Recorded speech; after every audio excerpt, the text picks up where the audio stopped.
Hi, everyone. Welcome to Content Talk, the show where I talk about social media, creativity, and all things content creation.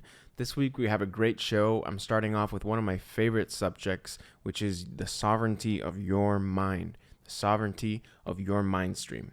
I made a piece of content earlier this month about how we all have an internal dialogue going on. And if we never get bored, if we never have that moment where there's a void, an emptiness that is eventually filled with creativity, with new ideas, then we're constantly living in a reality where our internal dialogue is not our own. So you're either being fed something by the algorithm, or you're constantly listening to a podcast. Essentially, the prevailing voice in your mind is not your own.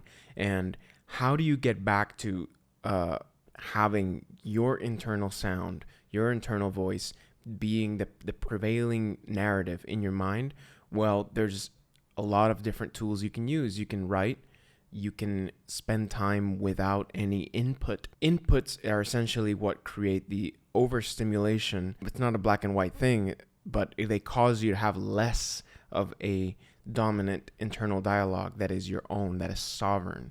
And so what is the importance and why do we care about having a strong internal dialogue? Well, primarily it's because where do ideas come from? Ideas come from our mind, our imagination, our downloads. If all of your inputs are being taken up by something that is not your own sovereign thought stream, then you're not going to have a lot of room for that brilliant idea to come through. I think we've all experienced, if you're a creative, you've definitely experienced a lull, a moment where, man, like I used to have way better ideas, and now all of a sudden they're not just coming through as easy enough. What you want to do is you want to flip the switch. You want to remove all input. You want to allow yourself to get bored. Start doing mundane tasks that you normally do, like doing the dishes, working out, going on a walk, without that sensory overload input. Don't put the headphones on. Don't put the podcast on. Just bring your notebook or bring your phone, but use it as the notes app to write down your ideas. Because then you'll start to train that muscle. Creativity is a muscle like any other. You can train yourself to be more creative. I call it on-demand creativity, meaning you can switch that on, that motor, that engine, that spark that brings you those ideas. You can switch it on at any time. So yeah, those are some of the things you can do to kind of regain your mental sovereignty, because you want to have original thoughts. You want to have original ideas. Of course, we get inspiration from other artwork, but it is you who has that initial download of, oh, maybe there's this way I can communicate this idea, or maybe this other way. I feel like the sensory overload is the number one culprit of us not having just an abundance, an overflowing, never-ending stream of original ideas to work with. And those are the gold for us creatives, is having those ideas and then executing them. That brings me to my second subject of the show today. Haven't we all experienced that when you have an idea, there's like a window of time where you are essentially the chosen one to execute on that idea. And then if you don't act on it, it either loses its spark or somebody else does it. I feel like that has to do with you being a fit receptacle to act on that, to manifest that, to bring that concept forth, to communicate that idea. What is art? I mean, tangent, but what is art? Art is communicating an idea in a way that is original. That's my definition of art. Communicating an idea in an original way, effectively. Well, effectively really just starts to be the defining line between good art and bad art. I feel like good art communicates an idea, whatever the idea is, effectively. Bad art does a bad job at communicating an idea. So there's this window of time where you are a fit receptacle to act on that idea, and it's important to strike while the iron is hot. We all know that feeling. Whether you've put it into words before or not, we all know that feeling of, man, this is fresh. I need to act on this. And then how do you know that it's fleeting? Well, you may look back on your never-ending list of ideas that I hope you have on your phone or on your notebook, and you all of a sudden seem like, man, that seemed like such a great idea at the time, but now it's lost its steam. It's kind of like when I don't know if anyone has a checkered past, but when you used to do drugs and you had a high idea, and all of a sudden next day it doesn't seem that good. It seems like, man, I thought I could solve world hunger with this one. But no, it's kind of like that same feeling, like it's lost its spark, it's lost its creativity. So I think the best practice around that is to just act on it to the best of your ability while the iron is hot, while the idea is fresh in your mind, and don't let it just rot away in your drafts, in your notebook, in your phone. Of course, there's an ideal window, but I do feel that it starts to fade with time as more and more time passes. So act on ideas early, act on ideas while they're hot, and also that has a compounding effect. That has like an avalanche snowball effect where you do one thing, you do it well, you do it to the best of your ability right then and there when that idea comes, and then you move on to the next and the next and the next. And then your mind and then your soul and then your thought stream starts to trust you, where like, man, this person can execute. This person can really take things to a finite point. This person can complete. And so let's keep sending him good ideas. Maybe it's just a feedback loop from your mind that says, oh, I got the reward of completing this thing. This means that this must be good for us. Let's send us more inputs like that. And while we're on the subject of sensory overload, I heard this term the other day from a friend, and I was like, man, that's such a great term, which is pure ecstatic reality. It sounds so awesome, right? Reality in and of itself, if you have a sober outlook on it, you start to realize that it's pretty trippy. It's pretty ecstatic. It's pretty psychedelic in and of itself. Like, you don't really need much else. Our inputs, they may get overstimulated and get used to this roller coaster of input that is not normal. And you're constantly going to be chasing the next high.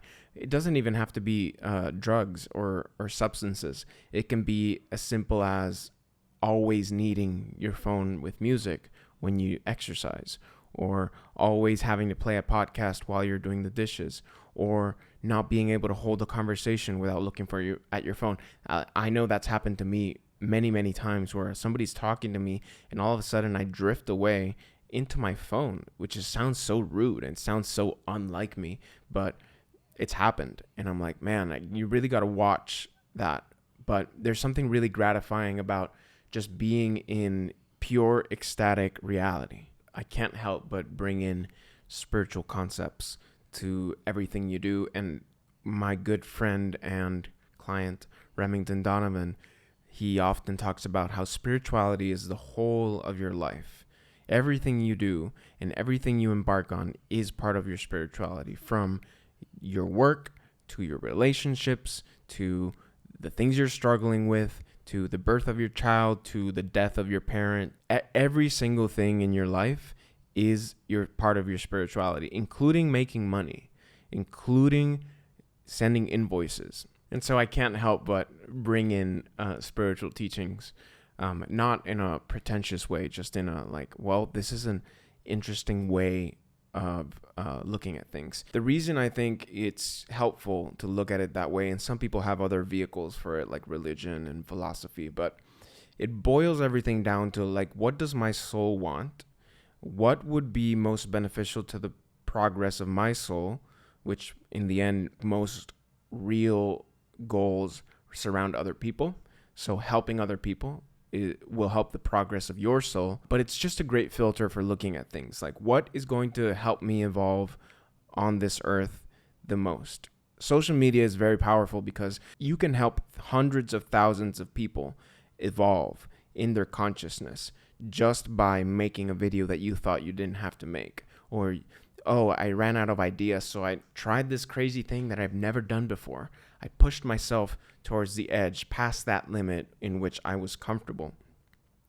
And then all of a sudden, that resonated because you were vulnerable with people. You unlocked a medicine for somebody else that then they could take and involve their own soul. The evolution of the soul is kind of like the benchmark for like, oh man, should I do this or should I not do this? Helping other people really is one of the best ways to get out of a rut, but just to evolve your own soul, doing a selfless act of service, which if I'm honest, I don't remember the last time I did something completely out of service for somebody else. They call it seva in spiritual traditions, but what is not seva, I think, is a term worth describing. Well, seva is not, selfless service is not, oh, I came to the yoga studio and I took a free class, but in exchange, I clean the mats or clean the floors for some reason. Selfless service means that you expect nothing in return. You do it out of pure desire to be of service to the other person or to the organization. And so I think people get that mixed up. And it's not throwing shade to anybody or anything. It's just worth clarifying that there's nothing that you expect in return when you do selfless service. That's the whole point of the word selfless at the beginning of it. Helping other people really is one of the best ways to get out of a rut. If you're in a mental rut or in a spiritual rut or in an energetic rut, just help somebody else. And that will remove you from being inverted. Being inverted means that that problem is consuming you altogether, and therefore it's like a black hole, if you understand the metaphor, that not even light can escape it. It's like a complete inversion onto itself, so you can't really extend your light to anybody else. Like a black hole is so powerful that the gravitational pull of it is so strong that light not even can escape it. And so that's what being inverted means, and that's what having an inverted problem means, is that you can't see beyond yourself. And that's why going out of your way to doing something selfless for somebody else is arguably the most powerful thing you can do for your energy if you're ever in a energetic rut or if you're ever feeling down on yourself. And I'm just reminding myself because I can't remember the last time I did it, but it's good to remind yourself of these things. But helping other people, if you are struggling to find what your calling is, you don't know how you can be of service on this earth, one simple way of finding out is just helping as many people as you can, and then waiting for them to ask you for something that you are good at. Very simply, just start by helping as many people as you can until they ask you for something. And then if they ask you for something, that must mean that you have gotten good enough that they are like, man, they thought of you. You could probably help that person solve their problem. And that is also the power of iterations, of repetitions. So you helped a lot of people, therefore you got better, therefore they asked you if you could help them with their problem. I find this fascinating because I think all art and all content, and this ties back to content creation, is that all of it is creative problem solving. All of art is creative problem solving. To me, art is, like I said, communicating an idea originally. And it's a problem. It's a problem to be solved because you have this version of the idea in your mind that came in from God knows where, your imagination, source, consciousness, God, whatever you want to call it. And your job is to plant that idea into that other person's head without it losing its essence. That is the beauty of the task, is that you want to transmit that signal with as little noise as possible so that they get as close of a version as you had in that original instance when that idea clicked. And that is the task with making art and being a creative person. And there's no wrong way to approach it. There's just weaker ways and stronger ways. Like, oh, that idea came through really clearly. You did a good job. It doesn't matter whether everybody liked it or a few people liked it. If it came through, then you did a good job. If there was too much noise and not enough signal, then it was closer to being bad art or good art. But then again, it is all subjective. And then you have the ability, which is a yogic ability, but it can certainly be developed in other ways, of putting yourself in the other person's shoes and thinking, how can I create this in a way that it helps the other person, but also so that it lands? Second position, not only in negotiation, but in making art, but in also in relationships and communication, is such an important ability. Everybody needs to be able to put themselves in other people's shoes, because if you can't put yourself in other people's shoes, then you don't know what they want. If you don't know what they want, you can't give them what they want. And if you can't give them what they want or what they need, then you can't be of service. And what's this all about if I can't scuba? Hey, did one of you tell Stanley that I have asthma? Because I don't. If it gets out, they won't let me scuba. If I can't scuba, then what's this all been about? What am I working toward? Reference number 1 to The Office on the show. We should commemorate it. So tying back to the internal discourse, who controls the internal discourse in your mind? Is it you or is it somebody else? Well, like I said, it's not black and white. It's a gray area, but you want to shift the scales so that you have more of a percentage than anything else. Because in the end, you know what's best for your soul, for the evolution of your soul, for why you came here, for your dharma, as we call it. And it's important that you follow that. And if you can't hear it, then you can't follow it. So that's why it's important to have a strong internal discourse. A certain amount of it comes from your consciousness, and then a certain amount of it comes from the outside world. It's a scale. And if it's a scale, it means that it can be tipped.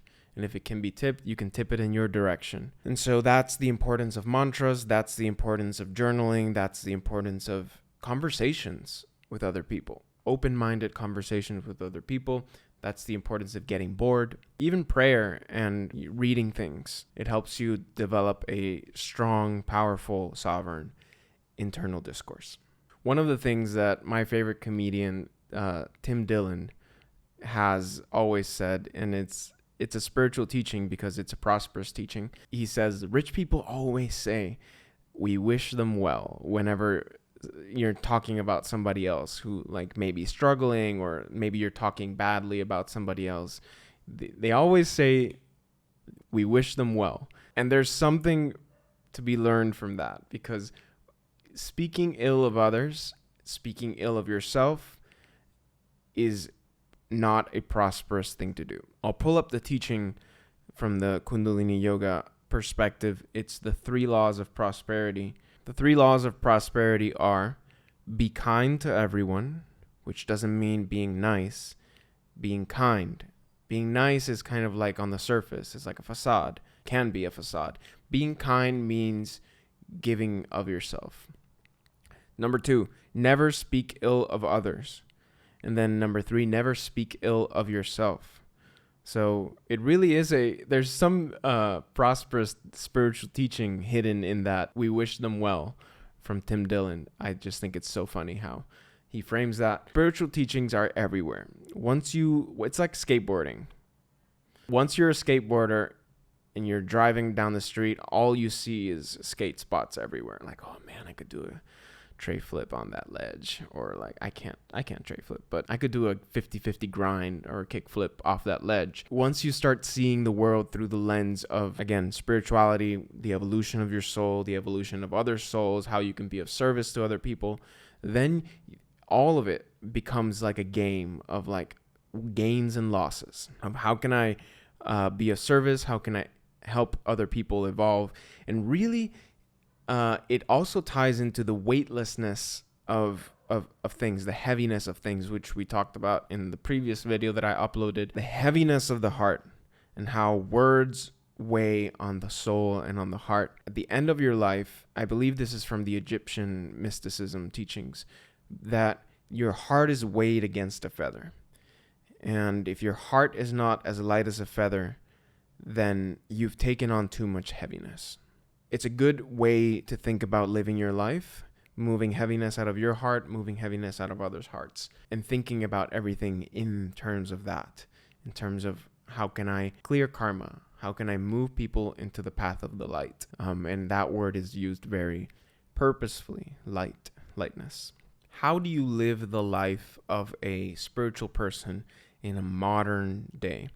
Because back in the day, thousands of years ago, it was much different to live the life of a religious or a hermit or a person who just dedicated themselves completely to their spiritual practice. But nowadays, if you want to be in the modern world, you have to play the game, which means we all have relationships. We can't just be monks and hermits.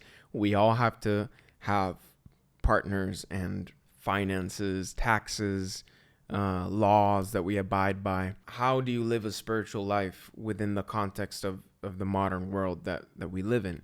Well, you just have a daily spiritual practice. Everybody who I know who is a master, who's attained anything, has a daily spiritual practice. Side note on that, masters always do the fundamentals. If anything, that is the key thing, is masters never skip the fundamentals. They never skip the basics, because the basics are the basics for a reason.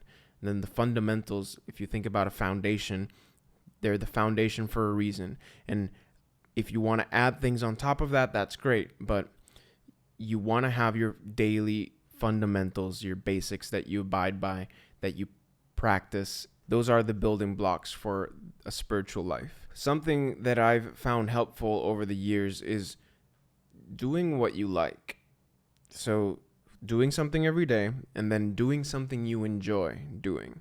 Why make it harder for yourself to keep up? Why make it harder for yourself to maintain that consistency, that daily practice? Do something you enjoy. I'm not saying just lay on the couch and do potato chips, because that's very short-term enjoy. I'm talking about long-term enjoy. There's things you like to do more than others. Like some people really don't like doing frogs, and I love doing frogs. I'll do 108 frogs every day. I love frogs so much. I love that lower body strength. I love feeling grounded, and I love balancing the chakras that way. But some people don't really like it, and so don't do it. You want to do things you enjoy so that you are able to be consistent, and so that you stack the odds in your favor. If I know I'm going to do this every day, I might as well do something I enjoy. And really, that's it. Being spiritual has so many different projections on it in the modern day. Like, oh, I have to do X, Y, or Z. I have to dress a certain way. I have to talk a certain way. I have to behave a certain way around others. You don't have to do any of that.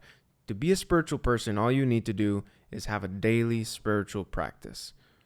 Otherwise, you're a spiritual person without a foundation, which is not really a spiritual person. It's just a projection, which is fine, but it's not grounded in reality. And so doing a daily practice is the one and only requirement to being a spiritual person. And I think the fact that so many facades are put on spirituality and being a spiritual person is the reason why so many people have been detracted from having a spiritual practice. Because, oh man, if I have to wear the hat or the feathers, or if I have to only speak without any navel, or if I have to remove my power, or if I have to give my power away to a substance, then I don't want anything to do with it. And so I think part of the job of the modern spiritual person is to remove the layers of what it really means to be a spiritual person. And this is why it's helpful to peel back layers of and get to the core definition of things. So I like to define things. It's something I've picked up from countless people, but defining things gives you a clear idea of what you're working with. It's a great mental exercise too. Defining things helps you get clear on what it is that you're working towards. Like being a spiritual person means this. It means you do something consistently. You have something from which you can base that term, which is I am a spiritual person because I have a spiritual practice. And I have a spiritual practice that I do. Hey, even if you don't do it every day, you have a foundation. It's grounded in reality. So being a householder, which is the term I wanted to get to, means that you hold all the things that are required for modern day life, and you hold a spiritual practice in your attainments. So you don't drop everything and go to a cave, and you also don't drop your spiritual practice and just become, for lack of a better word, a normie. God forbid, you hold both and you live the life of a modern day practitioner. I like to break down the way that I think about things because I think it may be helpful for other people, but one of the ways I do it is I will have an idea and I will immediately write down the essence of the download that came in. So I'll write down kind of like a brief 1 or 2 sentence summary, and then I will refine it without necessarily adding a lot of text to it, a lot of characters to it, and I'll tweet about it, or maybe I will write it down in a very simple, plain language. I think it's very important to be clear, not clever. Got that from Hormozy. Very important to be clear because you want your communication to be effective. Communication is not effective, then what's the point? And so I'll write down something very clearly, and then this is a content model that I think might be helpful for some people, so I will share it, and it's the pyramid content model. So you'll start with a tweet or a journal entry or a quote square or just a text-based piece of knowledge, content. Then you'll refine it. For example, tweet. When you only blame yourself for your circumstances, even if it's not your fault, you stop externalizing your power and start figuring out. That is an idea that came to my mind. It's about personal responsibility. It's about not being a victim. It's about taking responsibility for your own actions. And it came to mind, and I tried to, in as few words and clearly as possible, write it down. Now I could elaborate, keyword on this pyramid content structure. I could elaborate into a YouTube video where I spend maybe say 10 minutes giving people tools to no longer externalize their power, to no longer make themselves a victim of their circumstances. Could give maybe, people love lists, so maybe I could do 5 ways in which you can stop externalizing your power. What came from a seed idea, which was a tweet, or you can write it down in your journal, you can elaborate into a long form video. Now, within that long form video, there is the ability to cut segments or shorts out of that in which you can post on all the short video content platforms. So there you have already more than 3 pieces of content. So you have the tweet, you have the long form video, which can go to multiple platforms, and then you have the short piece of content, which you can distribute across all the short platforms. But then there's more. Then from that long form video, you can transcribe the text and make it into a long form text. You can post it on Substack. If you have a Substack, you can make an article. You can make a podcast. So you can take the audio from the video and make a podcast. So what I mean is that there really is no limit to how much content you can make. There's only a limit of how many hours in the day. And if you train your creativity muscle enough, then you can elaborate as much as you want. You can go on tangents, on tangents, on tangents.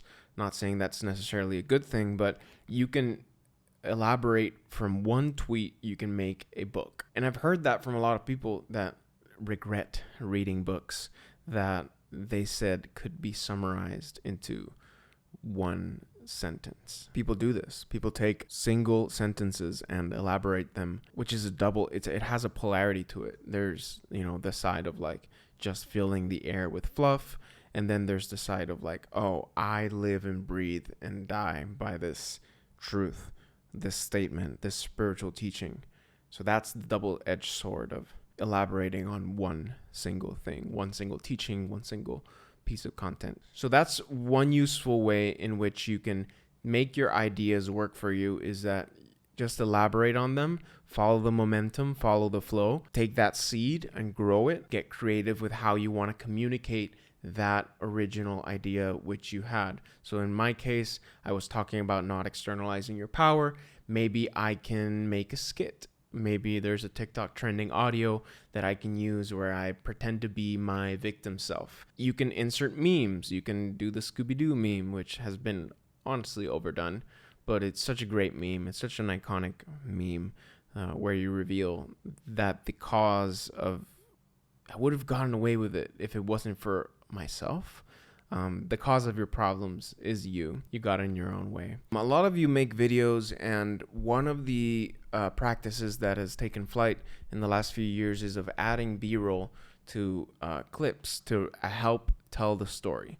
Now, there's a double-edged sword where it starts to detract from the message, but the other side of it is that you help paint a more complete picture than if I were just to talk to you for 10 minutes straight to the camera. So one of my favorite ways to create B-roll, and don't quote me on this or don't come at me for intellectual property. I think that everything you upload to the internet, it's free game, and you should give credit to artists where credit is due. And if you actually do that, then kudos to you. But one of my favorite unconventional and probably not politically correct way of using B-roll is to go to Cosmos. Cosmos is a website. It's like Pinterest. It's like Tumblr, where you can find images that are well curated. And I will find an image that relates to the subject that I'm talking about. So if right now I start talking about piña colada or piragua, then I can find an image of a person doing shaved ice or serving a piña colada or a beverage at a bar. And so what I'll do is I'll take that still, it's a photograph, and I will run it through AI. The crime. This is why I said it's unconventional, and probably I'll get some shade for it. But again, I think that you should expect everything you upload online to be free game, because everything you upload that's yours personally is already being taken advantage of. So it's free game as far as intellectual property. Everybody's ripping off of everybody. My words right now are being listened to by advertisers and algorithms and artificial intelligence to mine my topics that I'm talking about to serve better ads to people. So my information is being sold. So I think it's free game, and I think in a way that is very liberating. So you take that image and you upload it to the AI of your choice. I like Grok because it's free, and you can use Grok to create videos. So I'll take the still or graphic and upload it to Grok, and Grok will create a 6-second video of that still that I uploaded. The problem with AI is that it has bad taste. By sourcing the original image from Cosmos, you get kind of like a better quality source to start with, and so the AI video tends up being much better. Then you splice that footage along your video, and you're able to add tasteful B-roll to any video that you're making. I think this is a great way of going about it. Again, don't come at me for intellectual property. I already stated my opinion on it, which is that it's all free game anyways. The golden rule around this is that I probably be comfortable with people doing that with my appearance and likeness from this video or from a photograph. So it's not like I wouldn't be comfortable with people doing it around me. What I'm doing right now is I had a list of ideas which I thought were so precious, like my precious list of content ideas, and they no longer are precious after a certain amount of time. And so after a certain amount of time, the idea becomes a burden. Instead of being a piece of gold, it starts to stink. It's important to keep the creativity flowing. Creativity as a flow is a great practice, but it's like water. That's why I'm using the analogy of liquid. It needs to flow, because if it doesn't flow, then it starts to become inverted and worthless, really. So what I'm doing right now is I had a list of ideas which I thought were so precious, and I was removing the preciousness around it, and I'm just going at these different concepts that I thought, man, this would be really great to talk about, and I'm just doing my best to come back to the original source of what was the message I was trying to convey. You could say it's lazy, and I agree. When you're building a practice of creating content, you want to pick things that you enjoy. If you enjoy them, the chances of you doing them consistently are greater. If you do them consistently, you'll get better. And so you want to get better. Progress is the benchmark of life. I measure life by how much progress is being made. Progress is the benchmark of everything. So you want to pick things that you enjoy. And so if you enjoy writing, then write, and write as much as you can. It is like a muscle that once you start to train, you notice, oh, I could start to train my legs more. I'm not really a gym fitness person, so I'm trying to use an analogy that maybe a cooking analogy helps. But like, if you always cook with the same ingredients, then maybe it's worth experimenting, trying to cook a different cuisine or using different ingredients or different, spices that you don't normally use to try to get different results. And so with content, it's the same way. If you are only on video, or if you're only writing, if you only do one thing, you'll only get better at that one thing. And that's the duality of what I originally mentioned, which is, you do what you're good, you do what you enjoy, but you also stretch your limits a little bit around certain things. Like this certainly for me is a stretch. Like I'm not used to being on camera as much. I'm not used to trying to be eloquent as much and speaking as much, but I'm trying to push myself because I know that there is some gold at the other end of this. I know that if I get better, I'll start to enjoy it more. If I start to enjoy it more, I'll do it more and I'll keep getting better. It's a snowballing effect. So what I'm doing is I'm clearing out the loose ends. This is a yogic concept, but I'm going to use it to explain idea process. Every thought that is not taken into action goes into the subconscious mind. And it is in the subconscious mind until the subconscious mind is cleaned. And cleaning the subconscious is a daily practice. Every idea that you have, there's a window in which you can act on it. Otherwise, it starts to stink. Once it starts to stink, it's harder. I'm not saying it can't be done, but it's harder to get back to the original inspiration because there's elements that came with that download. There's information, there's details that were in that download that you originally had, that if you lose the coordinate of time and space of when that thought came in, then the signal starts to be lost, and it's a weaker signal. And weak signals is weak message, and weak message is weak art. The practice of tying up loose ends, it's in the book Prosperity Practices. You make a list of all of your loose ends, you tie them up, and you get rid of everything that's holding you back. And then you start fresh. And it's much easier to act on things when you have, it's like cleaning your room. It's much easier to get things done when you don't have the weight and the burden of the clutter holding you back. In conclusion, why do we make content? Why do we do social media? Why do we make art? Why do we tell stories? We tell stories and we make art and we create content because we want to help other people.